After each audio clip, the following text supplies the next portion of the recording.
Hey, welcome to Flight Test. I'm Josh. This is Josh. Hi. And today is a really special day because you guys have been waiting. A lot of you guys have been waiting a long time to see this, and we are talking today about the day. The Fokker Triplane. Yes, the DR1. Yeah, don't mess up saying the first part of that name. Yeah, you just sounds will like a bad offend movie people. title. It does. And it's a triplane because the prefix tri means three. Three. Because it's got three wings.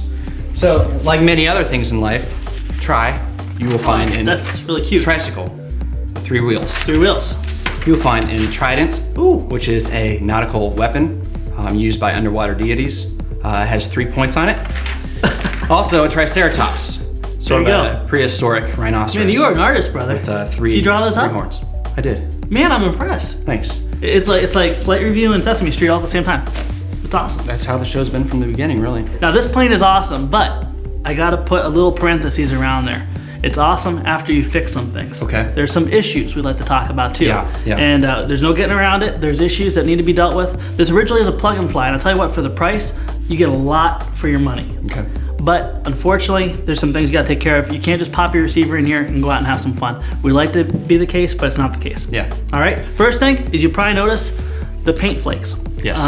Now, we'd actually talked to Hobby King about this, and they're actually changing the formula of the paint. They say this is being remedied, but the one we got, the paint flakes pretty bad. When we got it out of the box, anytime we had to put pressure anywhere, we actually experienced paint flakage. So when I screwed this in, paint flaked around here. While we're down here, another thing I can point out is this battery hatch. I physically had to go from behind to get this battery hatch loose. I had to go from behind and pop it out because the latch was so aggressive, I couldn't get it out normally. Now the fix for that is to simply bevel the edge right here, ever so slightly, very slightly. I'd use maybe 200 grit sandpaper, a couple swipes, you're good to go. But do that before you assemble the airplane because you won't get your battery hatch off unless you go from behind the wing, stick your finger down there with a screwdriver and pop it off. So that's a real important thing. Another big thing was the motor ran backwards, right? Yeah, that was a wired shocker. wrong. Shocker. Yeah. It's always a good idea, guys, before you put your airplane together and get ready to fly, cycle up, run up your motor, make sure there's no problems with the speed controls or any of the servos. Get everything centered up, make sure you don't have to adjust anything before you make the final gluing and fastening and fitting, because you don't want to have to tear it all apart again to address an issue. Now, it's as simply as just unsoldering 2 wires, reversing those 2 wires, soldering back on, make sure you put new heat shrink on it, Gotcha. and you're good to You go. don't want your plane flying backwards. No, and it doesn't fly good at all backwards. With Fokker triplanes, you have a really stubby nose. And with that stubby nose comes balance issues. The full-scale Fokker had such a heavy engine, they had to put it real close to the wing to make the plane balance.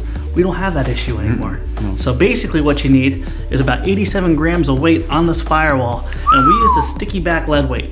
And it works really well. 87 grams is what we use. And we also are using a 1300 milliamp battery. We put the biggest battery pack we could up there. And it flies really nice once it's balanced out. But you gotta do your job and balance it right. Battery's in it right now.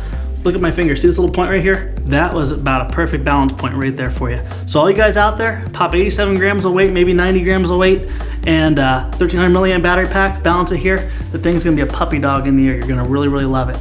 If you fly it tail heavy, I'll be surprised if you even get it maybe 10 feet in the air before it spins and stalls in. The set screw is so tight on it, this motor did not spin freely at all. Now, that wouldn't be a real big issue, but you're gonna lose power and you're also gonna burn out your speed control because it's gonna draw lots and lots of amperage, or amps, and not turn very well. So you're not gonna have much power, probably burn out of speed control. So make sure your prop spins nice and freely. Just basically just loosen the set screw. I think it was like almost a 16th of a turn. Ever so smudge was all you needed to. Ever so smudge. Just a little smudge. Other than that, basically it's a plug and fly, but it's gonna feel like an ARF because you're gonna probably spend a good solid 3 hours taking care of those few issues. But here's the reward. When you get it up in the air, you're gonna love it. And it's a very easy plane to build. Everything fit beautifully. The wings fit real nice. And the detail, I'm not much for the gloss paint job, but the detail on the wings, the detail, even the skid on the outer wing panel is beautiful. Real nice, authentic looking tires.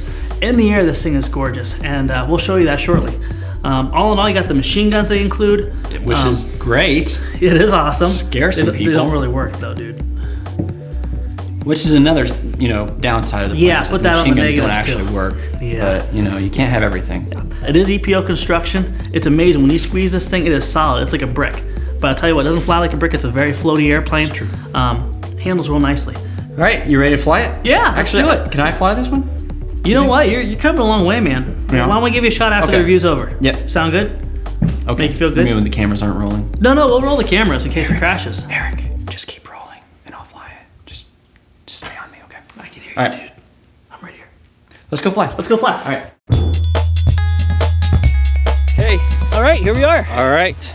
We're all set. One thing I wanted to point out, guys, and it's easier to show you outside with the battery on, this is a 4-channel airplane. So you got rudder, aileron, throttle. You want to take what the last one is? Machine guns. No, not machine guns. You really want those machine guns to work, huh? Yeah. Maybe we can add a 5th channel. Yeah, elevator, aileron, rudder, and throttle. Okay. Fully, I want to say aerobatic, but there's nothing really aerobatic. It'll be barnstorming with this bad boy. But it is a lot of fun to fly. And speaking of fly, it's cold. Let's do it. All right, let's go. All right. You know what? Take it off from the ground? You know, we're going to try it. These nice big wheels here, I've had some pretty good luck with getting her off the ground. The wind's coming in the wind. I think it'll get off pretty quick. Okay. If we flip it, we'll just have you launch it or something. Sure. Okay? All right, let's go. Want to pop it right there? Sure.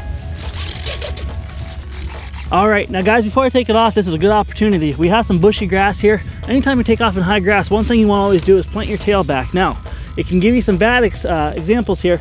You can get off if you don't release that elevator, you're going to loop right around in you, and that's really embarrassing.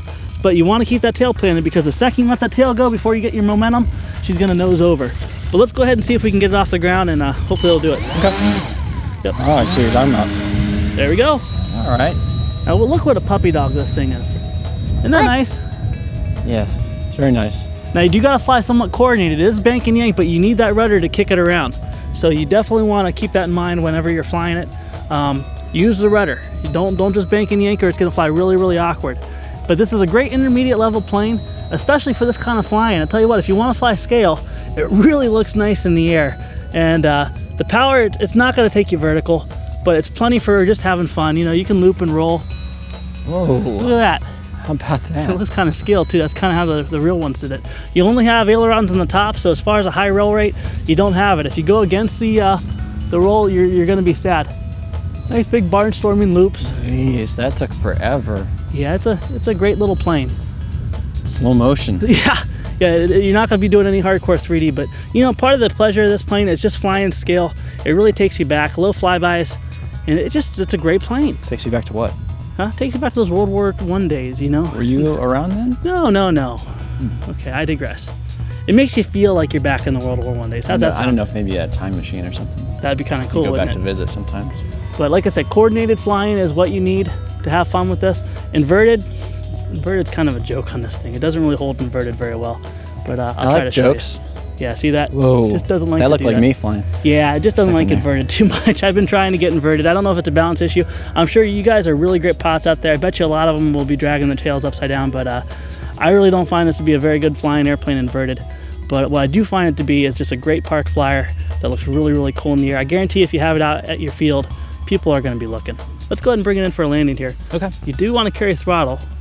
I'm going to land right. So it's not gliding in. Yep, Rough.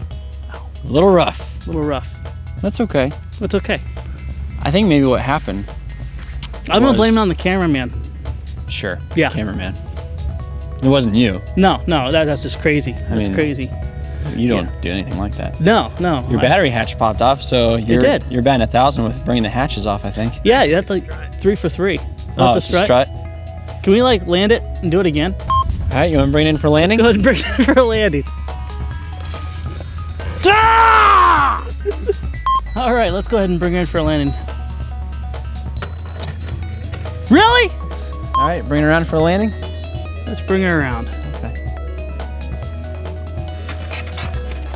Yeah, just gonna stay up. There we go. Wow. Well, folks, I'll tell you what. I'm sorry about the bad landing, but it's a blast to fly, and you put that little bit of extra work in the beginning, you're going to reap the benefits in the end. It's a really, really great plane. EPO construction, super durable. So when you flip it, roll it, cartwheel it, you should have something to work with in the end. All right. All right? Well, I can fly it now. You want to fly it now? Yeah, let's do it. You want to do it? Sure. Okay, let's do Well, it. thank you guys for watching. Thanks, Hobby King, for sponsoring this episode. And let's see what kind of damage I can cause. Yeah. All right. See you later. See ya.